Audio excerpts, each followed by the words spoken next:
Maintenant, on va regarder comment on fait pour créer une vente dans un dossier EasyMax. Alors, la première question qu'il faut se poser quand on vient à l'étape de créer une vente, c'est qu'il faut se questionner à savoir si on est courtier inscripteur ou si on est courtier collaborateur. Si on est courtier inscripteur, ce n'est pas la même porte d'accès. Alors, si on est courtier inscripteur, ça va vouloir dire qu'on a une inscription qui est déjà créée dans notre dossier EasyMax.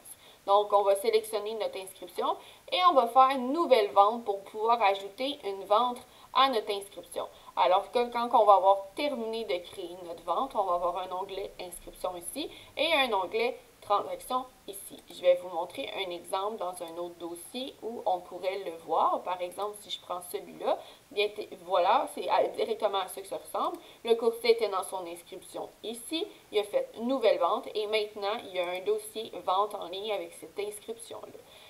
Alors, ici, vous avez vos documents d'inscription, donc contrat de courtage, taxes, et ici, vos documents de vente. C'est important de ne pas mélanger les deux. C'est une GED qui est différente. Donc, vos documents de vente doivent aller dans l'onglet Vente et vos documents d'inscription doivent aller dans l'inscription. Donc, le courtier était dans son inscription. Il a fait nouvelle vente et il est arrivé sur une page qui ressemble à celle-ci.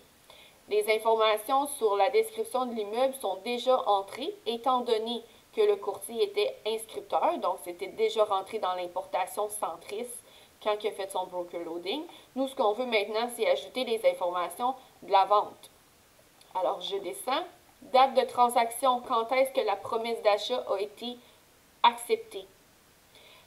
Date prévue du notaire, quand est-ce que ça passe chez le notaire, date de prise de possession. Et ici, on a une autre date, c'est date réelle de vente. Alors, c'est la date où les conditions se sont levées qu'il faut inscrire dans cette section-là. Ici, j'ai mon numéro de promesse d'achat et ici, j'ai le nom du notaire. Donc, on peut seulement sélectionner un nom de notaire et on va avoir une liste défilante de noms. On va devoir aller sélectionner le notaire qui est approprié pour cette transaction-là. On arrive ensuite à l'étape de rémunération. Alors, tout dépend du montant de vente que vous avez inscrit ici. Donc, ici, on a un montant et on a un 100% de rétribution à recevoir. Mais ça aurait pu être un pourcentage. On aurait pu recevoir 4%, 2%. Alors, c'est ici qu'on vient le détailler et c'est ici qu'on le répartit.